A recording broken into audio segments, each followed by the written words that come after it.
Yo, yo, yo. Man, how was your life? How was your Yo, life, yo, man? yo, yo. You know what I'm saying? It's crime time, right? That's Bruh. the crime time. Yo, yo, yo, yo. Yeah, man. Hey, listen, man, we about to close out Black History Month. Or, hey, look, February, depending on how, I guess, woke or unwoke you are in this climate, I guess. You know what I mean? Because Black History is every day. Do not stop celebrating Black excellence and Black history on March 1st. Unless you're about to start celebrating Women's History Month, which starts on March 1st. See what happens when y'all give everybody a month. See, and it's like when you work in business.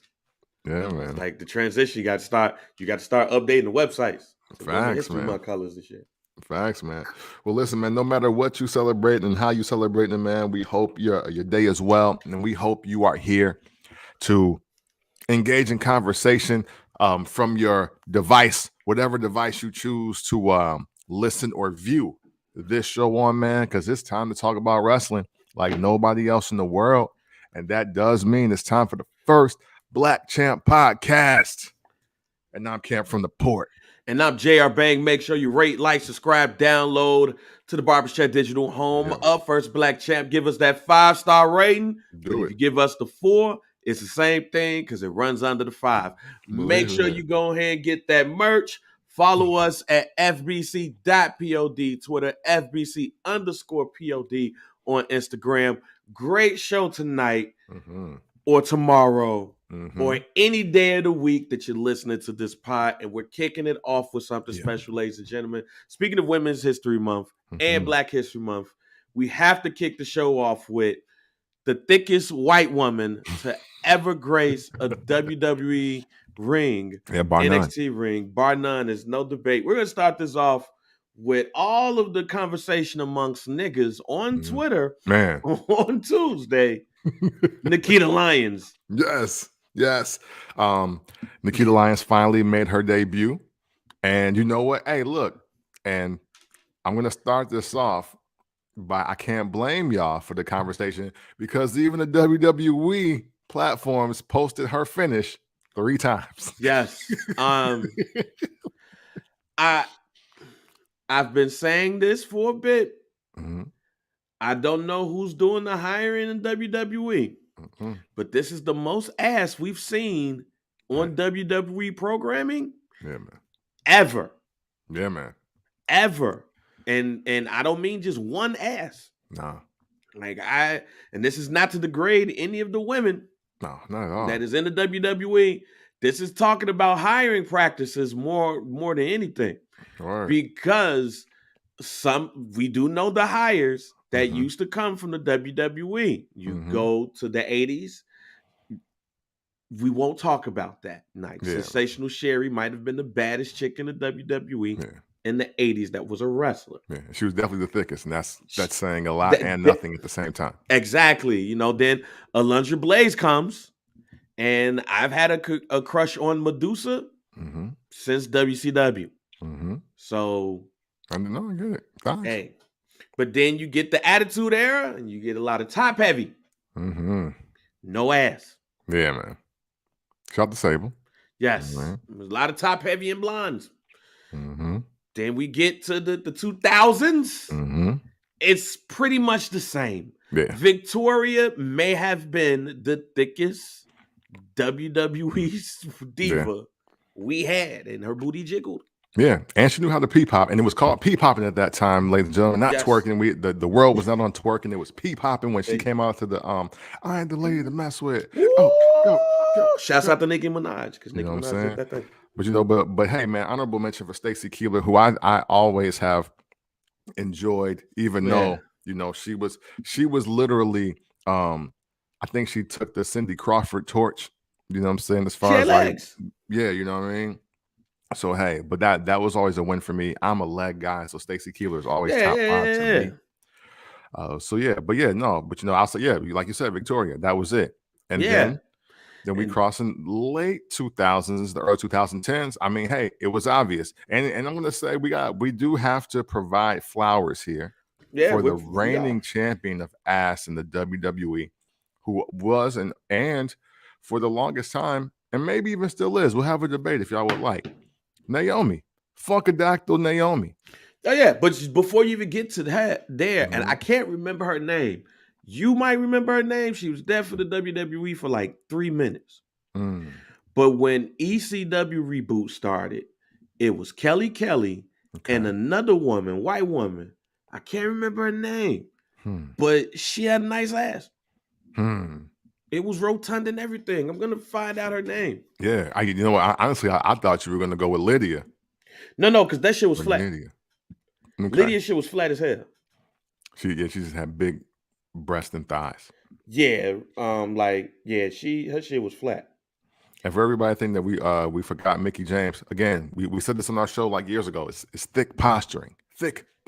Yeah, not exactly like poking or slugging like that. Yeah. That wasn't. Yeah, it was nice. Oh yeah, but she still is. Shout out to Nick Aldis too. Yeah, she knows. Doing out here, brother. She knows how to pose. But I'm good. And Melina. Yeah. Yeah, that one too. I'm gonna remember her name. Very well. I'm gonna remember her name before the pod is over with. But when Kelly used to do the dancing, she did the dancing and shit too. But she was like that for a minute, for a hot minute and shit. And she ended up going to like TNA. I think she had went over to TNA for a minute and shit too, like a real hot minute. But yeah, shouts out to her. Another one. Who's another one? That before we could get to Naomi and everything. I mean, I honestly think that was it. Because you got to think, Brodus Clay had 3 introductions. Like they sold him through vignettes for about a year, and then he came out as a dancing bear, basically. Yeah. Not basically. To be confused with the porn. Yeah, no, not at all. But then let's go to Naomi, because Naomi, even before the Funkadactyls thing, Naomi was on NXT television when they was doing the NXT thing. She was one of the female superstars on NXT. So we saw that on USA when they was doing the NXT thing. It was like, wow. And then the Funkadactyls thing happened. It was like, oh, okay. When did this happen? When did we start letting this on TV, WWE? Layla is the other person I was thinking about in that era. Man, you know what? I didn't think you were talking about her. Not in the ECW thing, but I'm talking about that was the other person I was thinking about in that era. That we was like, oh, shape, okay, all right, cool, dancer, right? You know what I'm saying? That you know what I'm saying? Like I always referred to her as a power plant Moni Love. You know what I mean? Like, see that? You know what I'm saying? And Crystal Marshall, we got to shout out Crystal Marshall also as well, because it wasn't Naomi like, but it was on there point. It's there. But then we get to Naomi and she started doing the butt move too. It's like, oh, man. Then we had people like Tony Storm. After that comes in, and it's Shay. The WWE shamed people like Molly Holly. Yeah, man. For they shamed her. Yeah, they used to say Molly Holly was fat. Yeah, and I still say Molly Holly was flat but wide. Oh yeah, it wasn't. What we will now come to see. It was flat. She wasn't caked up, but she had size. She had hips. It was there.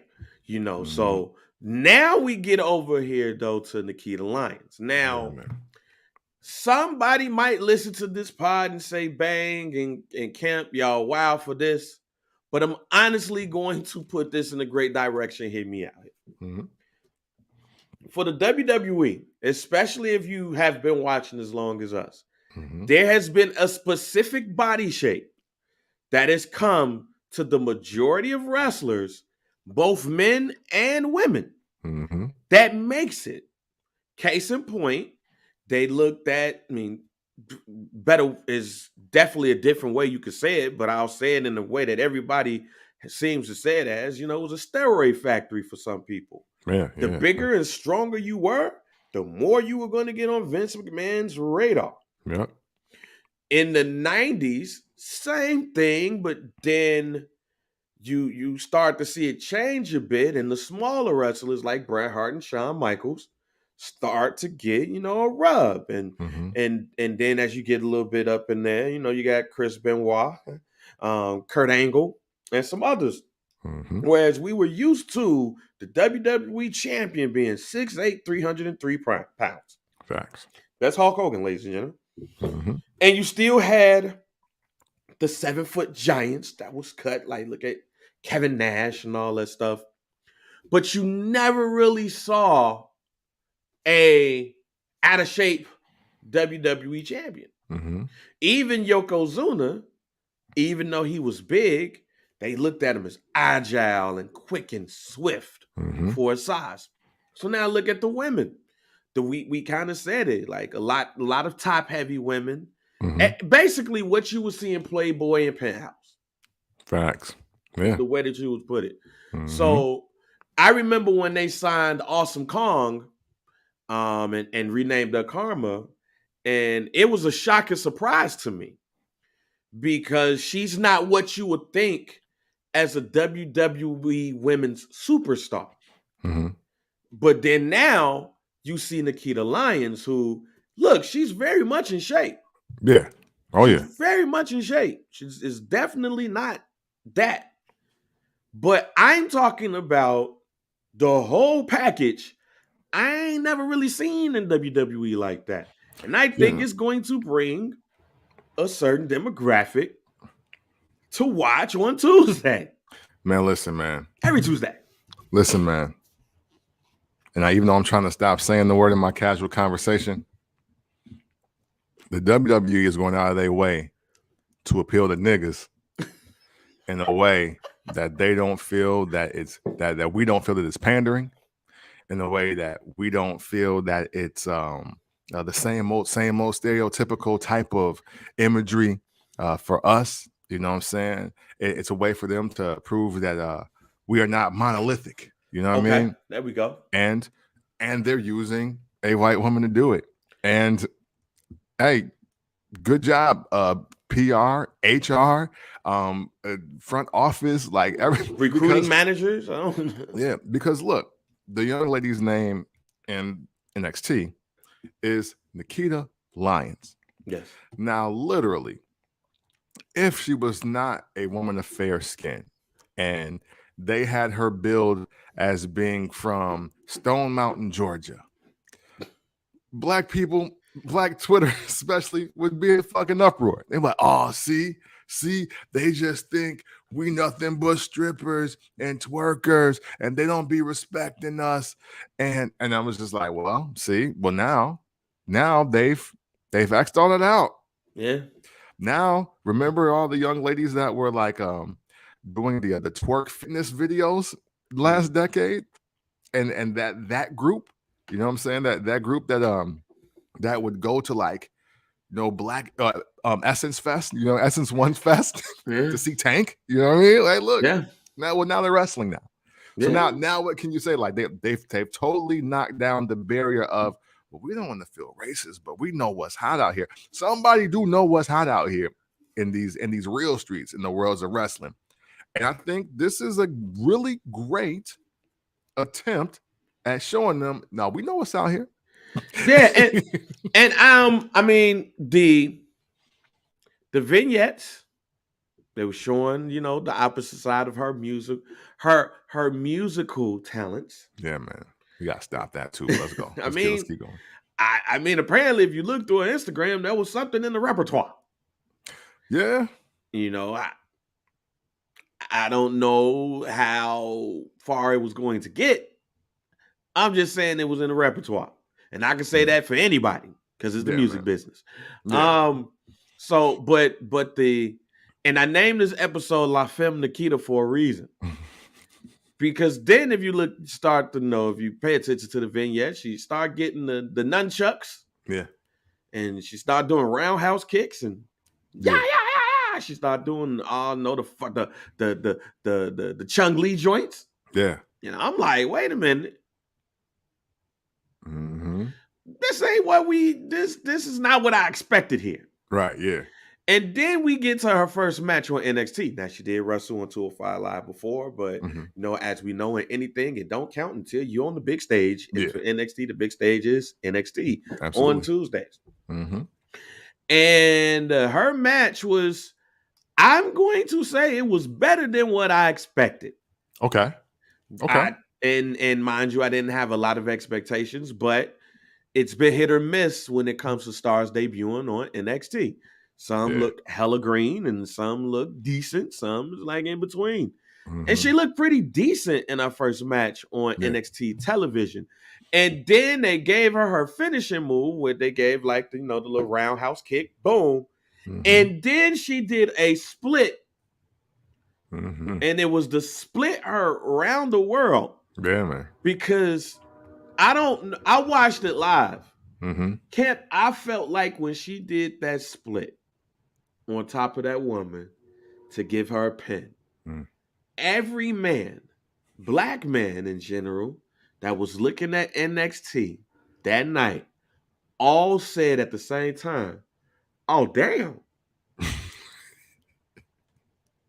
A word? Yeah. 1, 2, 3. I guarantee you there's a couple of men out here that got that still shot as their phone screen. Oh yeah, man, absolutely. And what's so wild is, for a while that pin was like the pump handle slam. It's like you've seen it before. A lot of people have done it, but now it works. Especially with the outfit she had on, because she had like the onesie thing that had the sides with the steers with the grippers. Yep, with the grips. With the grips. You get your grips out, the serious.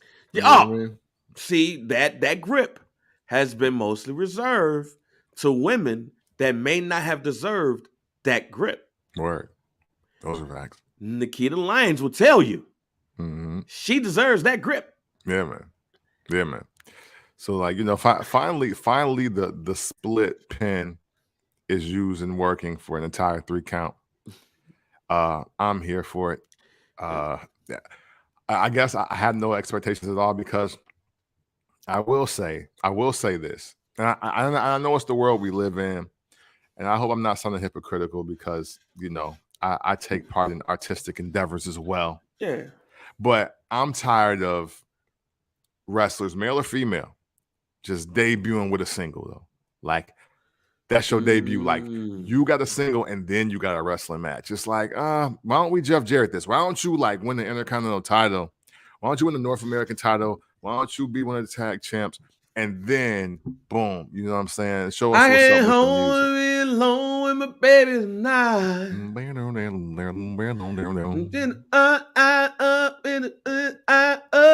okay. I can't wait. I don't know. All I know is I can't. And all Jeff Jarrett knows is I can't wait to be alone with my baby tonight. Maybe we got to call Road Dogg for the real words. You got to call him for the real words. Yeah, but yeah. But yeah, I mean, again, man, like Hit Row worked. They killed it. He brought Prettier Hit Row, and I ain't seen them since. I don't know. That should be me though. I don't watch NXT. I think she's an actual artist who's just like performing that night. Oh, okay. Oh, that's even worse. Yeah. And now we have this, and it's like, man, I super get it. But we still never really want WWE the soundtrack unless y'all gonna put out another Pile Driver. Like, I want to hear this shit. Yeah, that's why I'm not even listening to the AEW Black History Month album. I want to see if that's what really said Cody needs to leave. Like, that's the only reason why I'm going to listen to it. Because he's like, hey man, I mean, I know we said inclusion, but this is offensive to black people. Like, I don't know if that's what's going to be on there or said. So that's why I'm going to listen to it. I haven't made my attempt yet, but I am going to, because I also want to show, like, I also want to say I listened to it, and that was the last time that Tony Khan ever went out of his way to appease black people at any moment in time at this wrestling organization. Like, that's the other thing I want, because that shit is done. Now that Cody and Brandy out, and you heard it here on First Black Champ told you, hey, Hey, wrap all this shit up. I don't even like this shit. Like, we're not doing this next year. We'll do vignettes maybe. We'll celebrate Scorpio Sky, but we're not doing all this other shit. It's coming. Who still hasn't gotten a title shot and shit too. So yeah. But I guess you could listen to a song about the history of Scorpio Sky. All right, man. So we shout out Nikkita Lyons here. We expect big things out of Nikkita Lyons, and I think that all of the black men in the congregation of the NXT universe expects the same things too. Oh yeah, man. Yeah, man. It's about to get real. I am curious before we move on. I am very curious on what her popularity will mean to her career because, Bang, you know this. You've watched wrestling a long time. Sometimes ladies don't get over for their ring prowess, but she wasn't bad in the ring. Hell no. She has a package that I believe, and I'm not even talking about the body here. I'm talking about in ring. She has a package that if honed in, I could definitely see her on not saying high end because I know what's there. But she's somebody that you will see on WWE programming. Okay. With the package that she has inside of the ring. Only time to tell if it get high end or if it's just like mid card. Okay. So now my very first and easy question, or actually only easy question is, do you think that with the demo she's appealing to, that there's a possibility that this becomes the wildest fast track year for a wrestler we've ever seen? I'll say this. I mean, I wasn't shocked at the reaction online. Okay. Because for the most part, it was heavily positive. Yeah. And this is gonna sound bad the way I'm about to word it. I think you know where I might be going here. I don't think she'll have a problem in the black community. Right. I think it's the other community of white folks that might not see her package outside of the ring. Right. And say, yo, this is what I want my WWE superstar to look like. Right. And that's kind of why I started the way that I started. And I know, and it look, two things could be right at the same time here. And you can accomplish two things at the same time here. And hear me out here before we move on. I can be a man and look at Nikkita Lyons and say, God damn. And not be disrespectful. Yeah, right. I can also look at Nikkita Lyons and say, hey, this is not what I'm used to seeing in the WWE ring as far as size and shape. And actually wonder, is this going to go farther than it is right now? Right. Okay. Because of what I'm used to seeing. And what older white men are used to seeing. We're not used to these older white men that you currently see at the top of the WWE universe looking at a Nikkita Lyons and saying, hey, I see something here. Because history serves us as Mickie James being called Piggy James. Yeah. And Molly Holly being called out about the shape of her lower waist. Yeah, man. Yeah. No, you see a Nikkita Lyons roll through here and you think of Piggy James and Molly Holly. Yeah. Yeah. No, hey, listen, great point. And that's why I wanted to bring that up because again, a lot of the black wrestling audience. Oh, we was heavy standing ovation memes going on and shit. Right. But we also, because we've talked about it on the show, we're not the needle moving financial piece. You know what I'm saying? Like, unfortunately, even the black wrestlers that sell a lot of merch, they don't sell it to black fans and patrons in a large enough number. So I think this is very this is going to be very interesting because here we go in true classic WWE fashion. We have a white, blue-eyed, blonde hair woman in the world of wrestling that made her debut, and it was a splash, right? But then at the same time, that ain't Trish Stratus, that ain't Tori Wilson, that ain't Kelly Kelly, that ain't Michelle McCool. So that ain't Toni Storm even. So where do we go from here? Because also, I mean, hey, let's even just dial back to Toni Storm. Yeah. But she was from, I mean, maybe it's because she was from the UK, but I don't really recall too many white wrestling fans jumping out the window for Toni Storm. Nah, I didn't. I didn't see it past the wrestling ability. Right. Man. Right. Wrestling ability. Yeah. Yeah. And it's like, yo, y'all don't see what y'all watching? Man. Even with Nikki almost a superhero. Hey, yeah. Yeah, man. So, you know, there's much to be said here, and there's much to see. I'm curious about where it goes. Like, sincerely, I'm sincerely curious about where this goes, because that is the kind of debut you want. You want her debut, and you do want the reaction. But I mean, man, does it change if she changed a little bit? If you guys get what I'm saying. Hey, if this segment teaches you anything, is that First Black Champ appreciates all women of all sizes. Believe it. Because, you know, hey, the funniest tweet, though, let me say this before we move on. Shouts out to my nigga on Twitter, I'm Velvet Jones. So I did summer sessions on the Barbershop Network last week. And, you know, we talked about First Black Champ a little bit. And my man was like, you know, I haven't seen wrestling in a while. And because I was talking about it, he's like, you know, I'm going to check it out. Yo, when he called Dewdrop Bigger Amy Schumer. Hey, yo, what's so wild is that during the Elimination Chamber, I was going to tweet. Y'all was like, you know, Dewdrop look like Amy Schumer. Oh, my God. So, yeah. Man, I can't even unsee it. Man. And I like Dewdrop. Yeah. I want y'all to think I'm dissing Dewdrop. I like Dewdrop.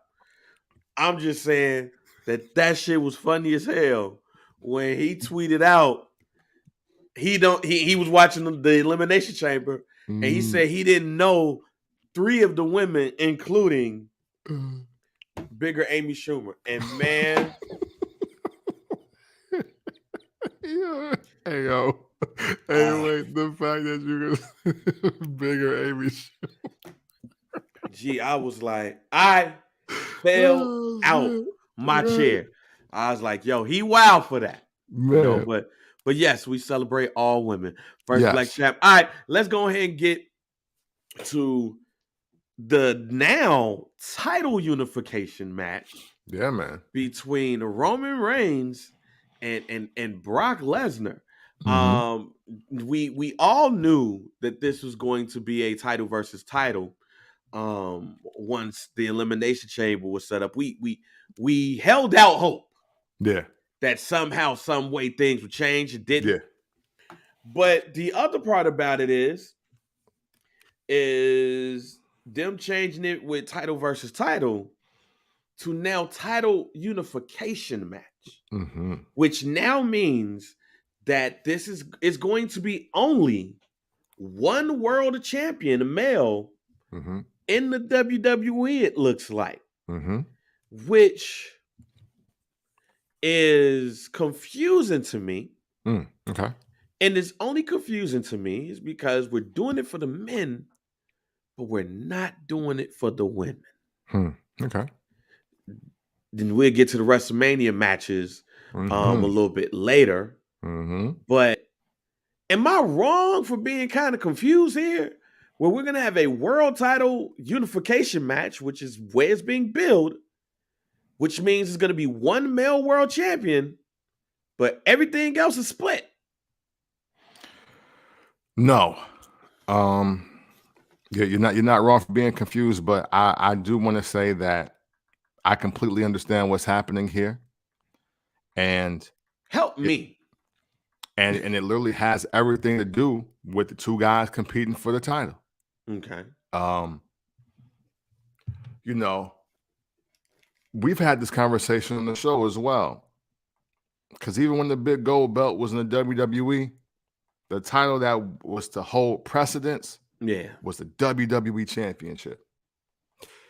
And right now, and before anybody says anything about anything other than just star power, the WWE Universal Championship means more than the WWE Championship in wrestling right now. And it's not even close. Not even close. I've even said on this show that I believe that the WWE Championship is more like the Intercontinental Championship. Mm-hmm.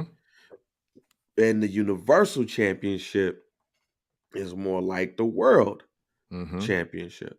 So yeah. So now with that said, Vince is playing the game how it go. I need that WWE Championship on Roman fucking Reigns. Because over the last 500 some odd days, the biggest, brightest star holding a title has been Roman Reigns. So with that said, he can't be the Universal Champion, because that was honestly supposed to be a makeshift title anyway.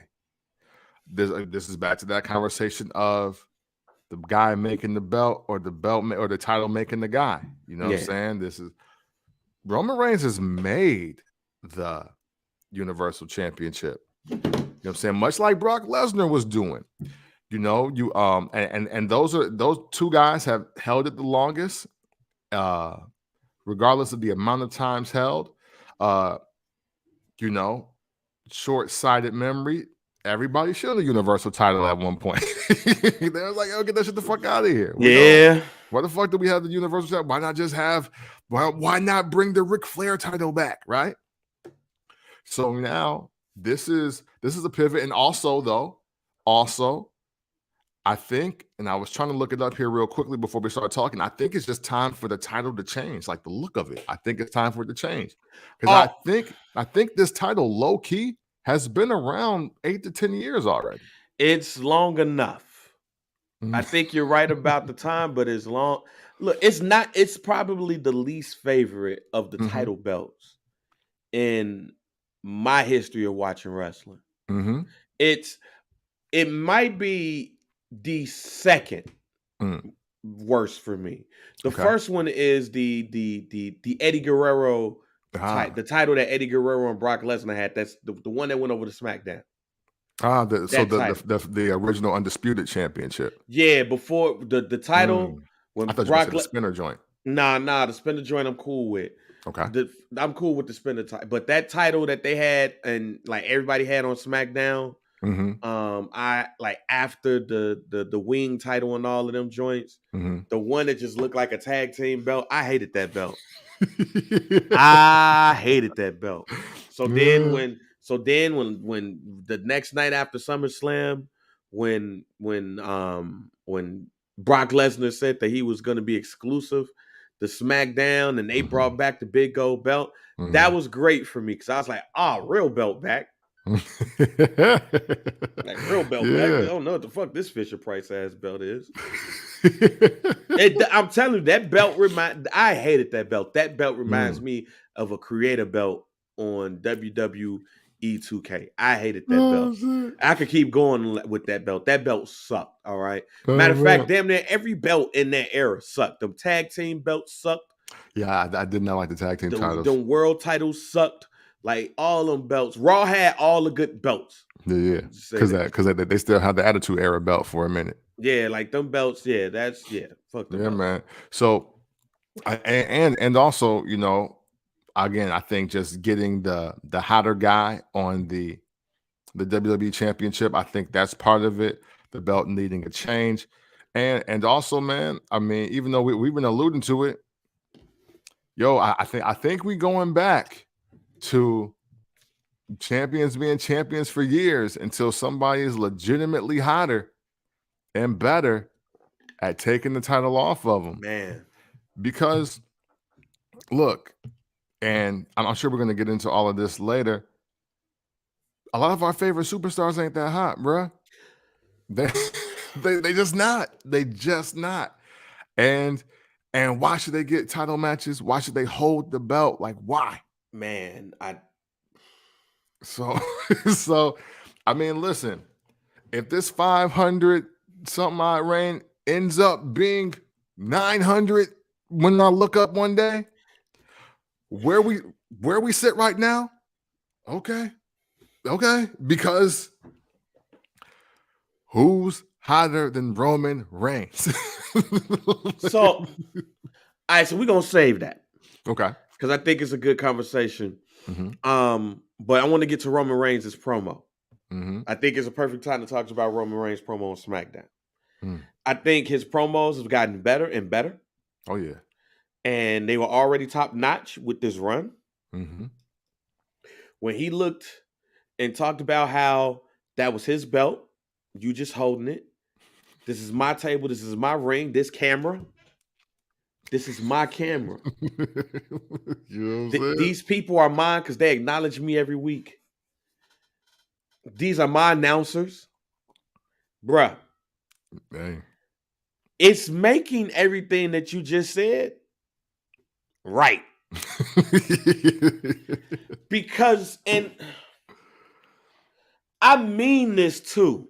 Mm. And you're right. I think some people, I think this is where the AEW crowd gets it right. Mm. To a point. Okay. Not saying that the WWE does not make new stars because they've made stars. Mm-hmm. I think the best way of saying it is that the stars that you see now ain't as big as the people that I'm used to. Yeah, man. And I'm gonna walk y'all through this, just as a case to prove Roman Reigns is right more than what y'all know. Mm-hmm. In the 80s, Hulk Hogan was the champ, held that bitch almost the whole part of the 80s. Mm-hmm. But the Macho Man was lit. Jake the Snake Roberts was lit without ever sniffing a title shot. Mm-hmm. The Brain Busters, the Rockers, Andre the Giant, fucking the Honky Tonk Man, the Hart Foundation, Demolition. Even though they were tag team champs, even when they wasn't the tag team champs. Going into the 90s, you still got Hulk Hogan around, but you got a Sid Justice, you got a Ric Flair. The 1992 Royal Rumble was lit, not just because it was for the title. All the stars you was looking at like, yo, they might have a legit chance of becoming world champ. Mm-hmm. When you're younger, when you older, it's like there's no way in hell Roddy Piper was gonna win the Royal Rumble. But when you're younger, they made good promo videos to be like, look, man, shit, Roddy Piper might come out this bitch the world champ. Mm-hmm. Even your Greg the Hammer Valentines. Mm-hmm. And people like that, they were legit stars. Mm-hmm. Tito Santana. Then, damn, Macho Man, like really abusing Elizabeth at the WrestleMania 5, losing the belt. It's fucked up, Macho. Shit. Man. I ain't never seen this promo. He was about to backhand ass. Hulk Hogan saved her. Oh, this is the sensational shit. Oh, I never saw how sensational Sherry and Macho Man got together. Oh, for real? I never saw this. Oh shit! No, I had that on VHS. I was like, oh yo, he wild. I never saw Hulk Hogan because I hated the fact that Macho Man lost the belt. Facts, I forgot. Yeah, so I never saw the end of it where they was interviewing Elizabeth and Macho Man came in and grabbed the fuck out of her arm. Mm-hmm. But the sensational Sherry shit makes sense because they was doing I remember the panels they did, like they had the wrestler versus wrestler, and she was like, Macho Man, Elizabeth doesn't know, but I digress. Mm-hmm. The 90s, Hulk Hogan, Macho Man still around, Ultimate Warrior, Mr. Perfect, Shawn Michaels, Bret Hart as a singles, Roddy Piper, Gold Dust going into the mid 90s, Razor Ramon, Diesel. The list goes on and on as far as star power goes. We don't even have to talk about the Attitude Era getting in deep into it, and the Ruthless Aggression Era. Even though they were younger stars, they was getting built up with Evolution with Randy Orton and Batista, John Cena, Kurt Angle, Eddie Guerrero, Edge. You know, I think I said Kurt Angle, Brock Lesnar, Rob Van Dam. The list goes on and on. Fast forwarded to now, it's like Roman Reigns, Brock Lesnar, Seth Rollins, Big E, Bobby Lashley, Edge is back, AJ Styles. The list does not go on and on. Right. So I get what you're saying to where you could put multiple people in front of people to have them knock them down as champions. And even, don't get me wrong, I love this reign with Roman Reigns. But look at the people he beat. Yeah. His cousin. Niggas that ain't in the company no more, including Cesaro. Yeah. All of which should be world champions in AEW, like right now, at the same time. Cesaro should be a world champion now. Like today, he should be the world. They should just give him the belt, just like Keith Lee should be given the world. Everybody should just be world champion. I see all of these people that you could really, and it's like, yo, who the fucking stars my man really going up against? Yeah, man. I mean, hey, Kevin Owens, Seth Rollins, and Brock Lesnar have been his star matches. So, and they were already, I guess you would say they were already stars, and then the Kevin Owens thing, we wasn't even sure if this motherfucker was coming back. Right. We didn't even know if this was like swan song losing. So, right. So to your point, yeah, which leads me to the next part here is the brand split. Like when you look at the champion being crowned, one champion being crowned, you can make a case, like you can seriously make a case to look at this and say, it's time for the brand split to end, which is going to have one champion. Because how long they're going to do this? So should the brand split end here? I don't think so. I don't think so at all. I think it's I think the bigger testament to the champion, specifically the champion, is I go around this whole company kicking everybody ass, no matter what show they on, no matter what day it is. Some days I'm wrestling 2 times a week on national TV, and I'm fucking people up because I'm the champ. I like that aesthetic. I like that story more than to now there's no brand split hopping around everywhere, because the thing is, that's going to hurt. That's going to hurt more than anything else. You know what? I think when the brand splits first started happening, I wasn't with it, but they were doing stupid shit like breaking up the Dudley Boys and shit like that. Right. They're breaking up the Dudley Boys and APA. Yeah, you know what I'm saying? Like I wasn't fucking with it, but when you see the hit or misses and what it led to, like we don't get JBL and we don't get Batista without the brand split happening. Yeah. So, you know what I'm saying? So, and I say that to say, like, now brand splits to me are the heat check. And the heat check with one champion, I think, is even better. Like, I mean, hell, we already talk about not remembering or not knowing the U.S. title or the Intercontinental title and how it's used. Right. So what if that was the only title that you could definitely win every night on Raw or SmackDown, right? And with the champ just flowing in and out. So, in essence, as the U.S. champion or as the Intercontinental champion, you have the opportunity to be the face of a show, even with the champ being the champ going everywhere. Right. The champ does need more face time. Like, it is cool to see, like, no, you know what? I go where I want. And plus the way Roman Reigns talking, how he talk, how is he not on both shows?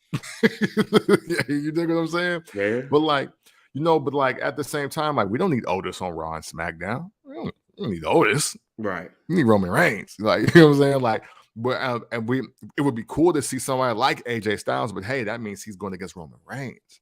And Roman Reigns versus AJ Styles, no matter what show, what pay-per-view, that's a match. That's some shit that you want to see. And I think it's just about building that box office cachet, building real stars. I'm pro one champ, no brand split, because y'all thought releases got bad last year. Man, let Vince decide who his top 30 men and women are, and you see how many people need a job by June. Everybody need a job. Man, like it's like even in that case, it was interesting to hear that AEW didn't really pursue AJ Styles, knowing his contract was out. That tells me a lot, and I got that for quick hits a little bit later though. Mm-hmm. But yeah, I'm so pro brand split. I'm pro brand pay-per-views. I am like you. The best way of the best part of the brand splits, that I loved when it was one world champion and they was going back and forth, but you had brand pay-per-views. Mm-hmm. I don't want to see Otis on SmackDown and Raw. I don't want to see Big E on Raw and SmackDown. I don't want to see people on both brands unless they have a belt. I am pro one world champion for both men and women. Mm-hmm. I just don't think we're going to get that no more. And I think it's going to be a lot of people gone after WrestleMania. Mm-hmm. Because it just feels if it didn't feel like a change was coming before, I think now, for me at least, it feels like a bigger change is yet to come in the WWE. And I ain't talking about a sale to Apple or to Disney or to Amazon or to Jeff Bezos. I'm not talking about no sale. I'm talking about the depletion of rosters. Because it just feels like, especially if Brock Lesnar wins. Yeah. Like if Roman Reigns wins, I see where you're going. But am I the only one that feels like I've seen Brock Lesnar on TV way too much? Yes and no. And I'm only saying yes and no because this time around, Brock Lesnar is obviously very entertaining. No, I don't mean it in that way. What I mean it is because the internet and we know how contracts and people work, we ain't used to seeing Brock Lesnar on TV so much. So he wins the title, we ain't gonna see his ass. That's what I mean. Okay. He were to win, we've seen this mug on TV every week. And in some cases, twice a week. And leading up to WrestleMania. He wins, I'm going on vacation. Y'all do what y'all want to do. And we don't see this man till SummerSlam. That's what I mean. Yeah, you know what? Maybe this is just me being a tad too optimistic. but I'm sitting here thinking that maybe, just maybe, Brock Lesnar operates differently than heel Brock Lesnar, because it literally seems like he is on some middle America people's champ type shit, right? And with that, like, he showed up in South Carolina, dog. Even when Brock Lesnar was doing spot dates, it was only major market shit. Oh, you're gonna lose the belt at Madison Square Garden. You don't know who you gonna wrestle yet, but next Saturday at Madison Square Garden, I'm sitting there like, yo, this motherfucker been on TV way too much. Yeah, no. And I totally get it and understand. It's man, you know what? Dude, maybe I'm just being fooled. Maybe I'm Man, just being fooled. But man, hey. Because to me, it looks like face Brock Lesnar has a different contract than heel Brock Lesnar with Paul Heyman. Gonna do things differently because the people like him. Yeah, because the thing is, because Lesnar is still Lesnaring. You know what I'm saying? He's just doing it with more words to say in cities that we ain't seen him in probably since 06. Right. He's like this man was in Hershey, Pennsylvania, G. Right. Now, I know, according to history, Hershey, Pennsylvania is a strong WWE town. I think that's the town that Jimmy Snuka got in trouble in. If you look at Dark Side of the Ring, it's near it. It's Allentown. Yeah, you go Allentown. Yeah. But it's near it though. Yeah. So it's like, I get it, but it just feels like it does not feel like Roman. Like even with Roman Reigns, like yo, I'm gonna win, and I've been winning for this long. Let me take a vacation. Somebody's taking a vacation. Yeah, or both of them. Like I don't think after WrestleMania Backlash, I'm out, and that's the loser. Loser gets vacation. Raising a great point here, man. Raising a really great and solid point. I'll admit it, man. I don't know.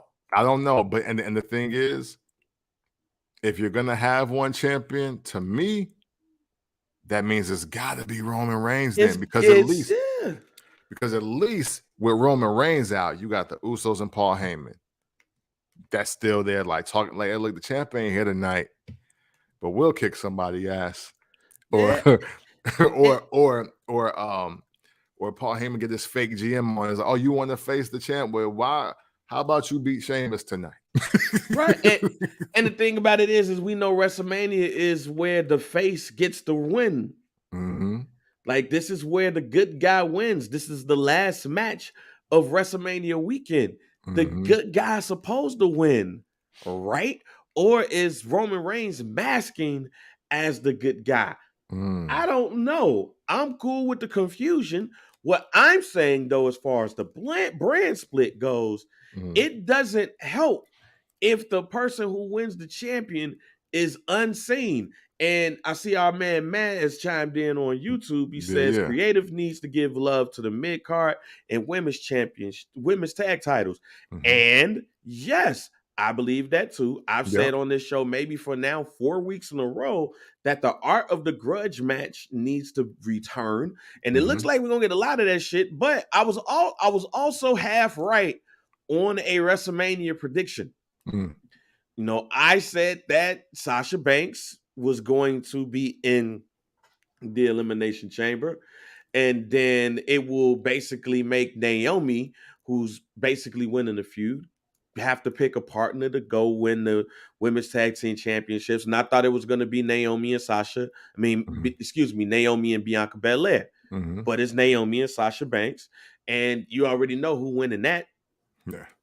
So I mean, hey. So we're going to get to those WrestleMania matches later, but I'm also thinking about that. Like, you know, let's look at all of the titles. You know, it looks like Sami Zayn and Johnny Knoxville is going to happen, or somebody's going to fight for Johnny Knoxville. That's going to happen. So you're not putting you're putting the Intercontinental Championship in a high profile spot. Yes. But it's not in a wrestling high profile spot. Exactly. The US Championship, don't know where they're gonna go with Damian Priest. So in this case, I don't even know about your mid card champions and how they can push it. Like, you know, when like you back in the day during the brand split, you had Eddie Guerrero as a mid-card champion. You had Rob Van Dam as a mid-card champion. You had other stars as a mid-card champion. So maybe a AJ Styles versus a Damian Priest looks great for the Intercontinental Championship, or a Finn Balor versus Damian Priest looks great, or getting the belt off of Damian Priest and maybe having him win the Andre the Giant Battle Royal and having AJ Styles go up against Finn Balor at WrestleMania for the U.S. Championship. I don't know, which leads to the uncertainty of the card that I have, which leads to an uncertainty if they were to do a brand split. The other thing about the brand split is the stars that it was meant to create. We don't, like you said, I don't think we get a Batista or JBL without the brand split. I honestly don't think we get an Edge as we see him with the brand split. We don't. I don't think we get as many black champions as we had in the run that we had with Bobby Lashley, Kofi Kingston, and Big E. I don't think those championship reigns happen with a brand split. And I believe that the only one of those three black champions that's well positioned, if a brand split were to happen, to still be in world title contention, is Bobby Lashley. So, what are your thoughts on the brand split and the making of stars? Man, I think as you were reading off that list, I think we have to keep it extremely real and understand that there would not be a lot of stars. That, I mean, I'm talking about real stars if there were not brand splits. Along with Edge, I mean, shit, you can say what you want, but Jeff Hardy with that time to shine solo on Raw first and then on SmackDown is what made him a star. Randy Orton, but like, because the shit they was doing by himself wasn't working, but they moved him and Batista to Raw, Evolution, and then you got what you got. Shit, John Cena. If nothing, like another person that's thanking God for the brand split is John Cena from Chris Jericho. All the other two evolutions of the Undertaker happened because of brand splits. You think about even though there was when there was the Divas Championship, right? Shoot, Maurice is a star because of the brand split. Yep. Like the Bella Twins got speaking roles because of the brand split.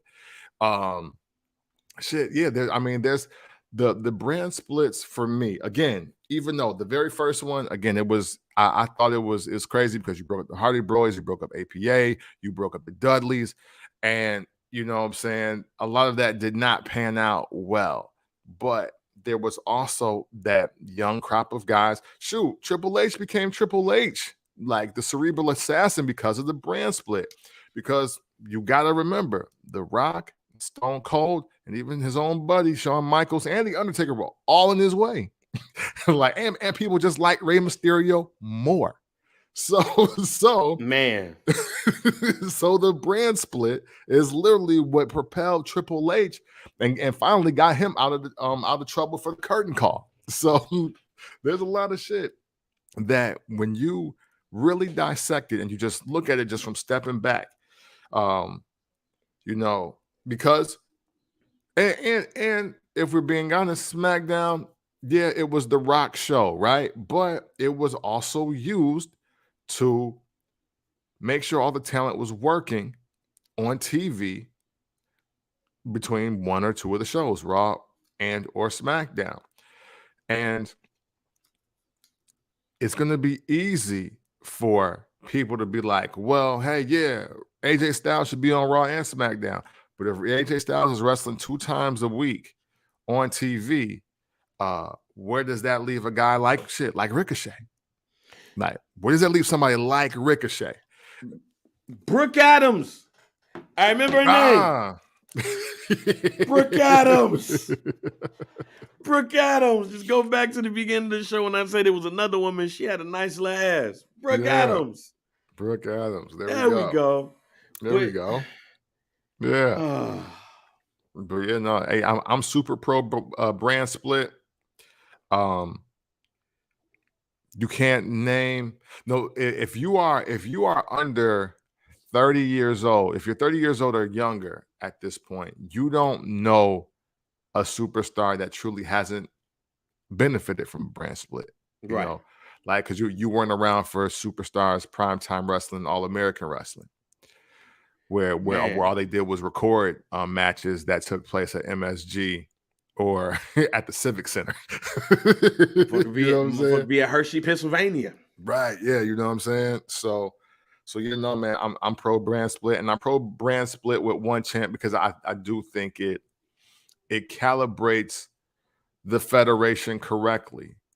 I am it took a casual passing wrestling fan to let me know that, damn, too many people be holding the belt.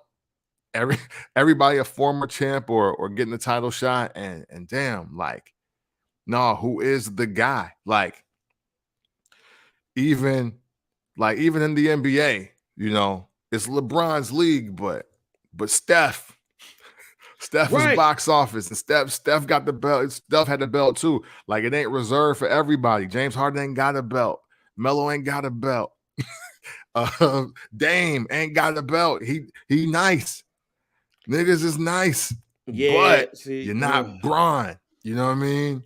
Man, and you look at all of the stars that was created, and you look at some of the matches. Like, I even think that a one champion brand split even makes the championship more important, and that person even more important.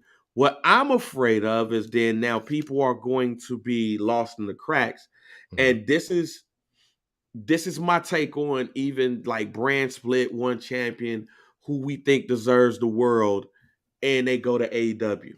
When you find out that AEW didn't pursue AJ Styles, yeah, part of it could have been money, because I think AJ Styles is getting $3 million a year now, maybe even a little bit more. Yeah, and all that stuff. And he said that he wanted to retire with AEW, with WWE, excuse me, and all of that jazz. Yep, all that stuff could be cool. Right? But now we're at that stage that I told you about what WCW became. When Macho Man came after Kevin Nash and Razor Ramon come over. Now you got Macho Man that's over there, and you got all of these other wrestlers that's been coming from WWF coming to WCW. Now who you got left to sign? And everybody can't be a big star. Everybody can't be a champion. Like Adam Cole, Keith Lee, Miro, all of these wrestlers that y'all said that should have been multi-time world champions. How many time world champions in AEW? I don't give a fuck how young the company is. All of those things, I don't care about that. I'm going by what you all say, right, and what's actually happened. I can't wait till they go over here to win X, Y, and Z. How many world champions are there out of the people who got released from the WWE in MLW, in ROH, which is no longer around but about to come back, right, in Impact, in AEW? John Moxley, it does not count, ladies and gentlemen, because he did not get fired. Yeah, no. He left. He didn't get let go. He left, and he left before the mass exoduses took place. Keith Lee is, matter of fact, let me help y'all out here. Gonna help y'all out here. Hold on for a second, because I think this needs to be said, and why this might not be the best thing. Wrestlers, let me see, let's Google this shit. Wrestlers left WWE. Let's go 2020. Let's go 2020. Every wrestler released in 2021. All right. Look at that. Aiden English ain't a champion. Cesar Bononi, Kurt Hawkins is not a champion. Curtis Axel is not a champion. And I'm talking about world champion here. And I'm only talking singles. I'm not talking about tags, but shouts out to FTR. Deonna Purrazzo, she's over at in Impact, and she's killing. She's in that list. EC3 ain't no champion. Eric Rowan ain't no champion. Eric Young ain't no champion. Well, he did become, I think, Impact champion after he left. I think. I'm not for sure. But Heath Slater is not a champion. Fucking Leo Rush is not a champion. Luke Gallows won a tag tab. He's not a singles. Rest in peace to Luke Harper. He's on that list as somebody who got a championship. Shit. Kurt Angle ain't no champion. Mike Bennett ain't no champion. No shit. Miro didn't win a championship. No way Jose didn't win shit. Yeah, no. You know what I'm saying? No way, Jose. Serena Deeb didn't win nothing. Tay Conti hasn't won anything yet. Shouts out to Zack Ryder, who might be the most successful and accomplished wrestler since leaving the WWE. Yes. Go ahead. I was like, Mr. Cordova has been getting his shit off the last week. Yes, he's been getting this shit off. Aleister Black ain't won. He has a good character, right, but he ain't won shit. Andrade ain't won shit. Matter of fact, Andrade just had his first title shot since being at AEW. Mm-hmm. Most of these people I'm naming are people that y'all be like, yo, these are future world champions. Bobby Fish, Braun Strowman, Bray Wyatt, Bronson Reed was such the hottest free agent. Yeah. Mm-hmm. Buddy Murphy ain't win shit. I can go on and on and on, but the fact remains that the people who have left the WWE in that time frame where the mass releases were taking place, ain't none of them, basically a handful of them, have won world championships. But and Cesaro is now on that list, even though he was not let go. He left on his own because they couldn't come to terms. But I guarantee you, WWE was like, yo, we fuck with you, fam, but not the long way. Right. Not the long way. So this is not the shit on AEW. This is just saying that, hey, when these people leave, it's not a guarantee that they would even be in the position that they was when they was in the WWE. Because Andre was in a higher spot in the WWE than he is now. Yep. Aleister Black was in a bigger spot. A lot of these people were in bigger spots. So with a brand split, a true brand split, you now, with the pay-per-views and all, you have time to spotlight and create stars. Mm-hmm. If you kill that, you're going to get a lot more wrestlers, like the ones I just named, that you feel should be multi-time world champions and will not become that because they're not going to have the time to make that happen. Yeah. And that's going to be fucked up. And that's why I don't want the brand split to happen. Facts. But I just got a feeling it's going to happen, and I think it's going to be bad, man. And even less potential world champions. Let me ask you this question. And this is more of a not people who have become world champions. And so like the Seth Rollins and all those types are out. These are even the Big E's. This is only for people who have not won a world champion. Mm-hmm. Are there any potential stars or any potential people in the WWE that's not held a world championship that you feel with a true brand split can become a world champion or a star? Oh, man. I think that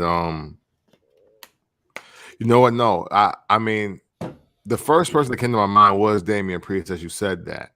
But when we're talking about world title star, silly me, I always think back to it was either a 24/7 or 365. It was something with John Cena.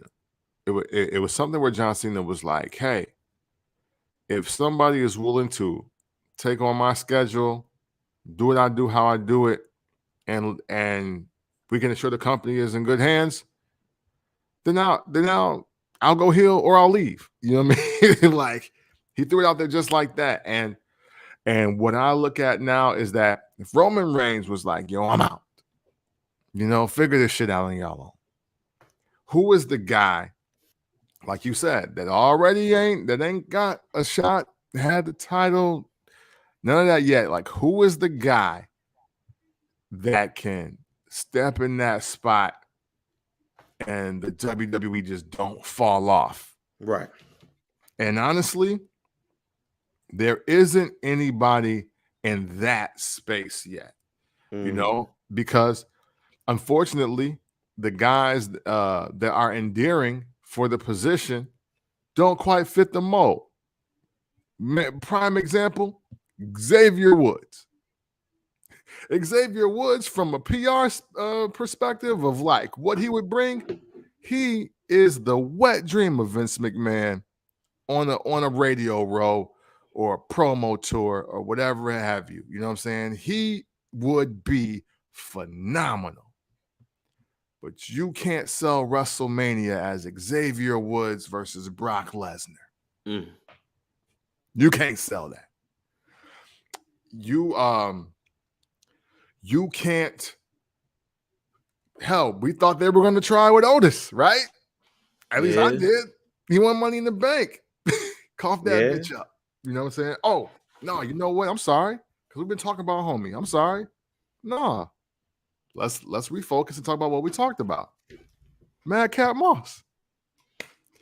Madcap Moss is just a face change away with some. Any music is better than his. Like, even Keith Lee's music is better than Madcap Moss's music. Yeah, it is. Right? Yeah, it is. Madcap Moss is the guy right now. And this is February 27, 2022. People that have never had a title shot, had a title, been in that hunt. Madcap Moss is the only guy I see like right now. Even though I know we're going to talk about another guy as well, but I don't want to forget Madcap Moss because I think Madcap Moss falls into the ready right now. Madcap Moss falls into ready at SummerSlam. Yeah, he definitely got the body and the frame to do it. And after what happened to him on SmackDown with Baron Corbin making him wrestle again, maybe is a face turn away. The guy that we're alluding to is Montez Ford. Yes. I'm going to read an Instagram from 4 days ago from The Rock. It's an interview. I believe, again, this interview is with Ryan Satin from Fox. This was during the Royal Rumble. And homie dude looked like, what's his name? Damien Sandow. He looks so much so like Damien Sandow. It's funny. I'm going to read this Instagram post from The Rock. Just take and it was an Instagram in this video. It's Montez Ford talking about The Rock and his importance. And even and low key, let me say this right here. I don't think most wrestlers understand how much they take away a lot of stress and the bullshit from young kids, young teens, like just watching wrestling. Takes their mindset away from their mind state from the things that they're thinking about, and now they're suspended in belief in the WWE. So a person like The Rock or the Stone Cold, Triple H are more impactful. The Undertaker are more impactful than sometimes that they will ever know, because they're not in those homes. And honestly, a lot of the people that's affected in that way are cannot even afford to go to an event. Right. Yeah. Facts. So I don't know if wrestlers understand that. But that's another story in itself. Let me read this joint from The Rock. Taking a moment to tell this man Montez Ford how much I appreciate his kind and beautiful words. We've never shared a ring together, but pro wrestlers have a very special bond. Pro wrestling is a unique, intense, and wild culture that's not for everybody. When they love the wrestling business, you become very respectful about the wrestling business. And when you're respectful about the wrestling business, you become passionate about the wrestling business. It seeps deep into your DNA. Fans can always sense who's passionate inside the square circle and who's not. This man is passionate. We share the same DNA, and he flies like the Superfly. Keep kicking ass, brother, and give love to your family. And when you become world champion one day, I'll be right there rooting you on. Wow. And a couple of hashtags: DNA, Square Circle Passion, Montez Ford, tagged Bianca Belair and the WWE. The Rock, we know when these things happen, you do it on your own. And again, shouts out to Brooke Adams. I love Brooke Adams. I loved her. She's Miss Tessmacher. She went to TNA and Miss Tessmacher, and that's another story. Back to Montez Ford. when I look at Montez Ford, and we've been saying this, people have been saying this for a little bit now, that they see potential world champion in Montez Ford. I say that, yes, I see he just got to fill out just a little bit more. No, he's just a little bit too sleek to me. Like Chico's, like swole Chico stick sleep, but he fill out just a little bit more. Be more Seth Rollins, as I would put it, because Seth Rollins is like that too. I definitely see a Vince McMahon saying, hey, what about that Montez Ford? But, here's a but here. When Montez Ford wins, I hope he gives MVPs his flowers. Because without no MVP, there's no Montez Ford. To me, they are the same character when he becomes a singles wrestler. Man. What are your thoughts on Montez Ford being a future WWE champion? Man, I believe in it. I want to see it though, and I want to see it in the shortest time frame ever for specifically a black WWE superstar. Okay. Even though people might start counting Big E's run at the New Day. Oh, it was years before that, man. It was years before that. It kind of, and I also kind of hope it happens because I don't like where the Street Profits are in regards to their place in the tag team division now. It's almost like they're not even wrestling for the title no more. Like they're not even wrestling to be in the title hunt. They're becoming very spotty. Like, yo, Angelo, make sure you get your power play shit off. Get your power up shit off, and let's make sure Montez get his spot so people know what y'all can do and what y'all got out here. Right. But no, y'all ain't gonna be you're not going against the Alpha Academy. You're not going against the Usos. We're not trying to build that with y'all. And I kind of feel like if there's another draft, Montez Ford is going to SmackDown. Oh no, I'm sorry, Angelo Dawkins is going to SmackDown. That's what I feel. And I guess, well, I mean, hey, as a person that's always believed in both of them separately or together, I'm for that. But let's make the moments now. Like, potentially Montez Ford could be Black Shawn Michaels without the addiction and the trouble. And you know what? Carmelo Hayes is the next Shawn Michaels to me. And let me throw that out there. Montez Ford is almost becoming a one-of-one to me. That's awesome. He's almost becoming a one-on-one to me. Now, I think you're right, but I think you also jaded about how Vince McMahon thinks about the tag team division. Yeah. And here's why. And for those who don't understand, let me put y'all on game. To me, the golden era of tag team wrestling is what I'm looking at right now. The 80s, the late 80s and early 90s. Yeah. Because we don't get, look at the Survivor Series, the first two. Yeah, man. Then you get 10 on 10, 5 tag teams against 5 other tag teams. And you realize, it was 10 tag teams in WWE? Right. And these was actual, these was actual tag teams. Like, tag teams are almost like Black Wall Street here. And Vince McMahon just came in and was like, nah, we don't want this shit here no more.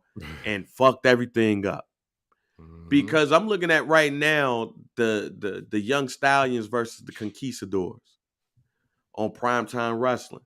You will get a Young Stallions versus the Brain Busters, a Killer Bees versus the Heart Foundation, and it was normal. It wasn't just some niggas that you put together and they just go by their names. You know what I'm saying? It's not Paul Roma and Jim Powers versus. Right. It's actual tag teams. Right. So And yeah, some of these cats might have just been put together when they got in the WWE, but they stayed together long enough to be considered a tag team. Like the New Day was put together, ladies and gentlemen. They put themselves together. But who's the greatest tag team of all time in the WWE? The New Day. Right. The Usos, the New Day, Street Profits, Alpha Academy, the Viking Raiders. See, these are tag teams that don't have a name. I mean, that they're using their real names, right? But I mean, Los Lotharios, it's like, so it's getting better. Right, yeah. But the tag team, the name, the tag teams itself don't have a cachet as Powers of Pain and Legion of Doom and all of these things. So it's just like, it's almost like a women's match back in the day. So when you look at an Alpha Academy go up against a team that was put together, and now they do have a name, RK Bro, but we're waiting on RK Bro to break up so we can have Riddle versus Randy Orton at WrestleMania. Yeah. They don't even. I noticed something again that I got to go back to the other matches just to be sure, and I think you had said it, but I just didn't notice it until yesterday. Big E and Kofi Kingston didn't even have on they didn't even color coordinate. Yeah. Yeah, man. So I'm waiting on the breakup of them two. Right. I'm waiting on that. We thought the Usos was gonna break up. We thought Jay was gonna super kick his brother into hell, especially after the DUI. Yeah. We're always anticipating the breakup of these tag teams, so you don't really appreciate said tag team. So when a Montez Ford is getting the love like this, you automatically revert to, man, which one of these fuckers gonna be Marty Jannetty and who's gonna be Shawn Michaels? Right. That's what you revert back to. So I think in your case, it's like, yo, Vince McMahon ain't put no stock into the tag teams and like the tag team division since 1990. So it's like we've gotten spurts, but that's the last time I saw like a true division. And that ain't gonna happen. Right. So we're already anticipating when Montez Ford gets drafted to Raw and he stays there with his wife, and now they put him in singles competition.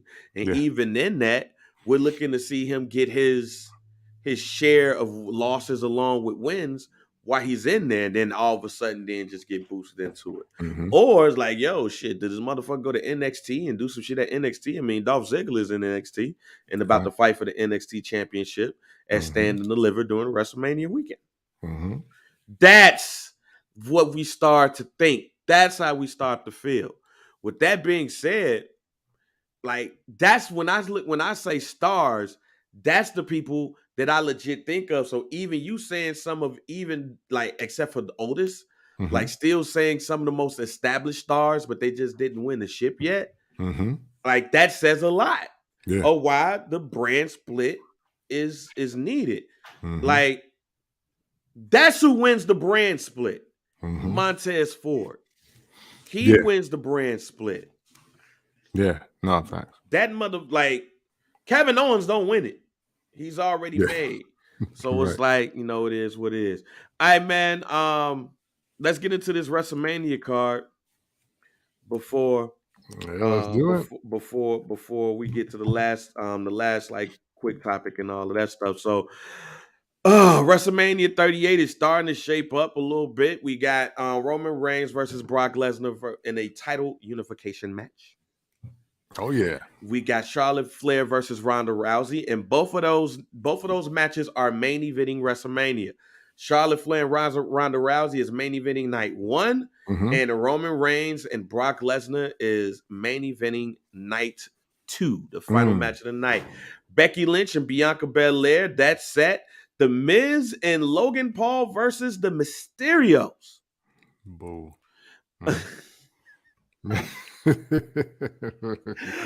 Sami Zayn. Well, it's not official yet. We'll see. But Sami Zayn versus Johnny Knoxville look like that might be happening. It's official, but not announced. We've been around too long to know how this will go. Yeah, either that or somebody's gonna fight for him. One or the other. Sasha Banks wrestled on Smackdown the other night, and then Naomi came down and watched the match, and then she moseyed her thick ass up into the ring with that onesie on and was like, "Hey, we're wrestling at Wrestlemania Tag Team Championship." So we got a women's tag team championship match set with Sasha Banks and Naomi versus Carmella and Queen Zelina. That strikes me as like night one, fourth match on the card. But it's good to see that being the women's tag team champions put in the spotlight, and it might get in a bigger spotlight with the belt being back on Sasha Banks, because them belts ain't really been popping since they let it go. Since her and Bailey let them go. So that's the updated card. Last topic of the day. Who should Cody Rhodes wrestle at WrestleMania? Because Pat McAfee, shouts out to Pat McAfee. Pat McAfee announced on the Aaron Rodgers episode, where he didn't announce shit, that Cody Rhodes is coming back to the WWE. He just said it. Yeah, he's like, yeah, it's apparently Cody Rhodes supposed to be coming back. We're like, oh shit, this is how we're doing it. Which in turn, what's funny is Vince McMahon is going to be on the Pat McAfee show. He's like, yo, hey, yo, you need to chill out. I think Vince McMahon is. I think Vince McMahon is probably going to invest. Yeah, probably. I'm like, yo, man, you pretty good. Talk your shit. Talk your shit. I'll give you some money for it. Yeah, let's go ahead. Can you want to put this on here too? You want to put this on this platform too? We can use you on this platform.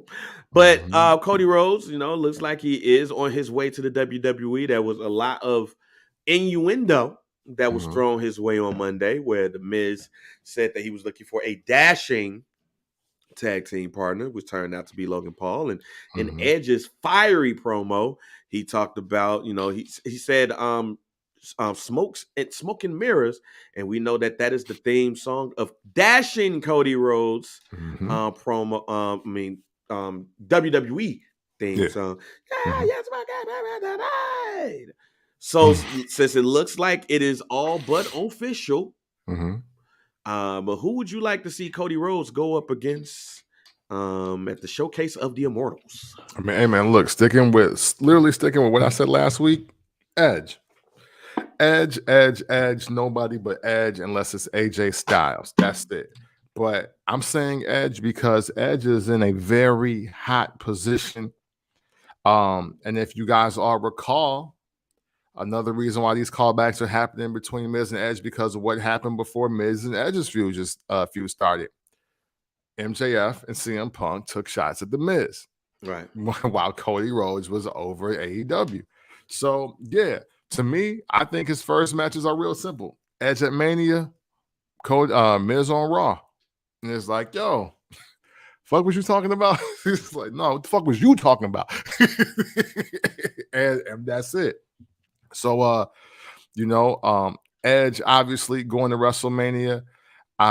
Again, it's wild how, and I'm only talking about WrestleMania because this is what makes sense. And we don't need Edge or Seth Rollins anymore. But AJ Styles is the perfect opponent for damn near anybody, just like Edge is. Yeah. And that's a great spot to be in because you kind of book yourself. It's about, hey, are you even on my level to be at a show like this? And Cody Rhodes is definitely on that level for either one of them. But I want to see Edge. At first, I wanted it to be Seth Rollins. But it looks like Seth Rollins and Kevin Owens are headed elsewhere. I'm not for sure. It seems like they're headed for tag team title match or whatever. I don't know if the Stone Cold thing is going to happen. I'm not for sure. So I would still, in my heart, I would still like it to be Seth Rollins. But I think now, after looking at the promo that Edge did on Monday, it has to be Edge. and here's why. I'm going to even put all the cards on the table here. Mm. I think you run the risk of ruining Cody Rhodes before he steps into a WWE ring by putting him in a mid-card match or feud. Mm. So putting him in a match versus, like, let's say this, right? Mm. Like, because I don't know if he's going to come in as a heel or a face. Mm-hmm. But say Johnny Knoxville says, you know what? I learned that I'm not going to beat you one-on-one in a match, but I know who can beat you for the Intercontinental Championship. Mm. And it's one of the two men that I believe ever put in the last 20 years. The two men who really put the Intercontinental Championship in a high spot. Mm-hmm. And not because of them, because of the title. Mm-hmm. Because yeah, you could put the belt on insert wrestler here, and it's Mm-hmm. but them two, the belt made them. They helped make that belt. Mm-hmm. Like by Cody Rhodes bringing, because remember, it was Cody Rhodes who brought back The white leather. the white leather. Mm-hmm. And the Miz, he makes any belt, like he's gonna push that belt to the moon. Mm-hmm. And I think it was big for the white belt, the white leather to come back. So I can see Johnny Knoxville on next Friday saying, hey, I got you. I'm gonna one up you. This is gonna be wrestling, and it's Cody Rhodes. Mm. And I'll be mad.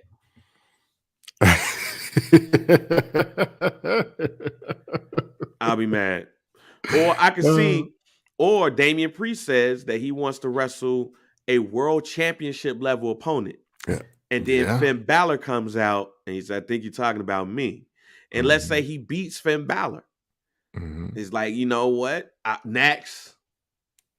And then Cody Rhodes says, well, I am one. Mm-hmm. And he points to the screen. Nah, that would be a disappointment to me. After Edge did that promo and how fire he was, when I keep telling y'all Art of Grudge match, that's what the fuck I'm talking about. Edge is showing y'all how to be a main player without having the belt. Yes. Please, ladies and gentlemen, from the Big E's of the world to the Damian Priests of the world, to all of y'all need to take notes of what Edge did on Monday. That was a masterclass of basically showing y'all motherfuckers that, hey, I ain't gotta have the belt to be cold in this bitch. Right. I ain't gotta have the belt to be that nigga in this bitch. Know what I need? Just a microphone and a chair. Right. And you know who else can do that? That shit is the motherfucker who basically did that shit in AEW. Okay. Yeah, man. Yeah. That's the only match to me that you could put him in to really get him out there. So hopefully that shit is Cody Rhodes. All right, man. So before we get out of here, man, you got any guarantees? Oh, man. I don't really have too. Oh, you know what? This ain't really a guarantee, but I give it another guarantee hope. And I think it's a guarantee hope that there's unification of the women's Raw and SmackDown championships. I think that because look what they had to do. Look at it how you want, but look what they had to do to justify that Brock and Roman should be over Becky and Bianca Belair. They had to unify the titles. Yeah. So, like, saying all that just to say, if we went to one men's champion, one women's champion, Intercontinental US and one tag team champions, each women's and the men's, I think, and let the champs besides the mid-card champions like Rome show the show, I think you get a really good mix of mid-card grudge match, high prize title fights. I think that's what's needed. Is everything is really muddy, and I guarantee hope that there is more structure stemming from this unification and a very cool belt on top of it. Like that's my guarantee hope for this week. Man, my guarantee has nothing to do with WWE. Has everything to do with AEW. Isaiah Swerve Scott reportedly has signed with AEW as well. What's crazy is that I learned on the internet. I don't know if it's true, but learned on the internet that Vince McMahon did fuck with Hit Row, but he wanted to push AJ Francis to the moon. Wow. Which does make my point valid because AJ Francis was hosting the joint on AEW. I mean, on A&E, excuse me. With finding past WWE treasures and all of that shit. And he was a big guy. So I think Vince McMahon saw him as the person in Hit Row. But Triple H wanted Isaiah Swerve Scott to be that guy, and Vince McMahon probably was like, well, let's just get rid of all of them. You know, we ain't got to argue. Just get everybody the fuck out of here. I still got our truth, damn it. Right, basically. So my prediction is just like everybody else's prediction when somebody goes to AEW, is that Isaiah Swerve Scott will be an AEW champion when he gets there. Keith Lee is going to be a champion. He's going to be a champion. Cesaro is going to go by his real name, Claudio. I can't pronounce his last name, and he's going to be a world champion too. Oh, Matter of fact, they might as well do a brand split themselves. Yeah, too many champs. Too many championship caliber talents. It's too many championship caliber talents that everybody says is going to win a championship as soon as they get there. So, my other guarantee, joking or not, is that Tony Khan says he has another major announcement that's coming on Wednesday. Fuck it. Let's do a brand split too.